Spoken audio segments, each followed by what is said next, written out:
Good morning, metalheads of the internet, and welcome to a brand new episode of the Metal Meltdown. Today we are talking about the latest studio album from Messa entitled The Spin. This is the fourth full-length studio album from this Italian doom metal crew, and here's a real fun fact for you right off the bat. I had no idea who these guys were and had never listened to anything from them up until, 4 days ago. Straight up. No word of a lie. Not messing with ya.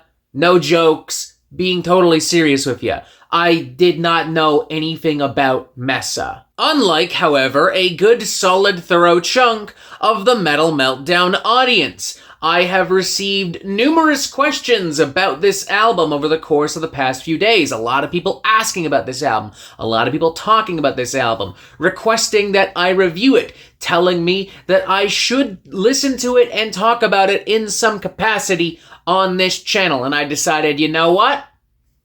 I'm gonna call your bluff. This is clearly the talk of the town within at least this corner of the YouTube metalverse. So why not?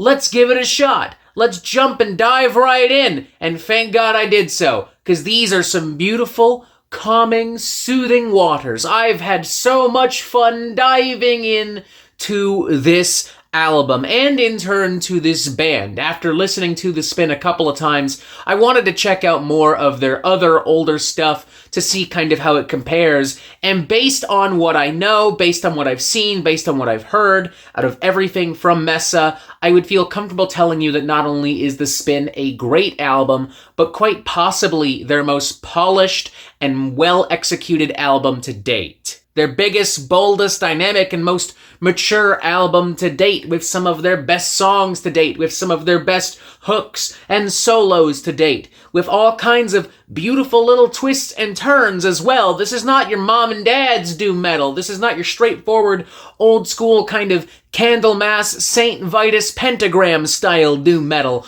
Nor is this on par really with a epic kind of doomy heavy metal from Chemist, or more contemplative dreary stuff from Pallbearer, or I don't know, whatever the fuck the recent Mizmor Alluvion record is, not like super dreadful, almost funeral doom, droney kind of mental anguish and pain and trauma. No sirree, Bob. Instead, Messa's particular brand of doom metal, which they themselves have labeled Scarlet Doom, pulls influence from a decently wide variety of sources from both inside and outside the doom and metal spectrums. Yes, there are some lumbering riffs and some slower rhythms and some dark, moody, gloomy textures and tones and atmospheres that absolutely would not be out of place on a more atypical doom metal record, perhaps one from any of the bands we just mentioned a moment ago. But also, there are these more erratic and extreme moments that you might find on a black metal record, more spooky kind of occult rock style rhythms and riffs and sections as well, plus also additional influences from jazz and the blues and soul music, with keyboards, synthesizers, electronics, and brassy horns, and big, fun, cathartic hooks and melodies delivered by a voice so powerful and velvety smooth that it almost feels like it doesn't belong. Hi, I'm editing this video right now. I just wanted to add that I feel the album has a kind of gothic aura and opulence to it, and that sonically and aesthetically, it does remind me of Unto Others, Black Moth, and even 2010's occult rock stuff from Ides of Gemini and Sabbath Assembly. And this is just the surface level stuff. This is the stuff that ideally anybody with 2 ears should be able to notice. Messa wear their heart very proudly on their sleeve, but as the album goes on and as you dig deeper, you see more and more of that heart on that sleeve. You start to see every little vein and every meaty texture. Fire on the Roof, for instance, throws slick and robust riffs and smoky, sultry chords and tones and vocals over top some pretty dark, ominous, pulsing, thumping electronics. Then there's Immulation, which starts things off as a very tender, simple, soulful, piano-driven number, vaguely reminiscent of something I'd hear from Adele or Norah Jones in certain parts, but right around the halfway point, it starts to transform and mutate into what I can only really describe as an 80s doom metal power ballad. Like, it's filled with the same kinds of progressions and beats and, like, screeching, screaming, crying, yearning guitars and the overall kind of over-the-top melodrama that I would get in an old-school 80s rock or metal power ballad, but still rooted primarily within, like, doom metal sonically and atmospherically. And in that sense, it also reminds me of something that I might have heard from Crypt Sermon on their last album, The Stygian Rose. Then there's Reveal, which, honest to God, sounds like a cross between The Sword and Alice in Chains.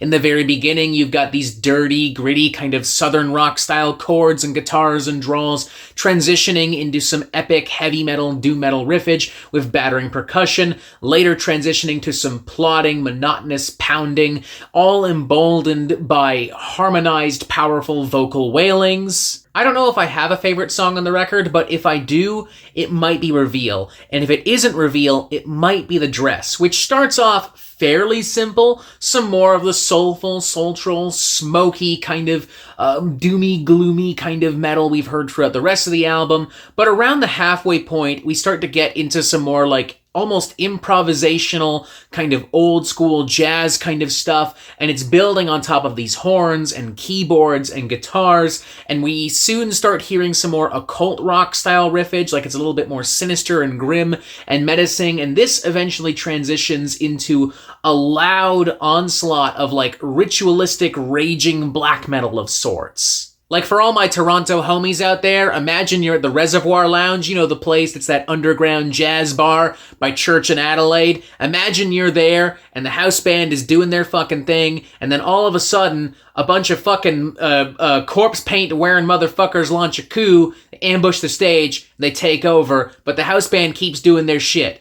That's what this sounds like. I will say that the closing number, Thicker Blood, is a little bit too long for my personal liking, clocking in at nearly 9 minutes long, but it's still filled with some really interesting and cathartic stuff, and ends this album on a really satisfying note. I'm especially loving that section right in the middle of the track of like meditative, hypnotic vocal harmonies combined with psychedelic guitars and like towering walls of like extreme metal noise. Really fucking cool, unique moment. Love the vibe and atmosphere of this record. The production and mixing and mastering does a great job at making everything feel big and spacious and consuming and important. Everyone's just killing it across the board, but I gotta give a special shout out to lead singer Sarah, who is putting in one of the best vocal performances I've heard so far in 2025. Now, I'm not gonna lie, while the album doesn't really start off bad, it doesn't start off really awesome either. Void Meridian and At Races, both solid cuts, but not what I would have used to start the record. They just feel kind of underwhelming in comparison to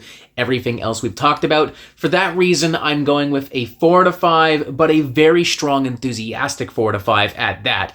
This is a great record, warts and all, and out of everything I've heard, mind you, in a short amount of time, from Messa, I would say that this is their best album to date. If you're looking for something new from doom metal, like you've heard the tried and true old school stuff many a time before, you want something that's going to keep you on the edge of your seat, you want something that's unpredictable and filled with a variety of fun flavors, boom, this is it. One of those rare metal albums that really does have a little bit of something for everyone, and that also, like, I could recommend this to, like, a die-hard metalhead who's like really excited for some like dark heavy stuff, but also to somebody who's maybe looking for a good gateway, also to somebody who just wants to hear good music. Like, I could picture my mom listening to like the soulful, jazzy, ballad-esque moments of this, and even kind of slowly, briefly vibing with some of the gothic kind of stuff here. Actually, nah, who the fuck am I kidding? My mom won't listen to anything that isn't Celine Dion, Disney soundtracks, and Christian rock. But maybe your mom will listen to it. Someone's mom, I don't fucking know. Point is, it's a great album, not just by metal or doom metal standards, but just in general. I would have no issue recommending this really to anyone and everyone. I highly recommend you check it out. 4 to 5, great album. What more can I say? Just fucking check it out already. Stop being stupid. Go. Go. Go! And that is it for the Metal Meltdown. I am not an expert, nor do I claim to be. So what do you think? Do you like this record? Do you not like this record? And what do you want to hear from me next? And thank you for watching. Make sure you press subscribe right here so you get updates on the Metal Meltdown fucking immediately. Boom, even more videos here. Join us on Discord. And as always, you have yourself a fantastic fucking day.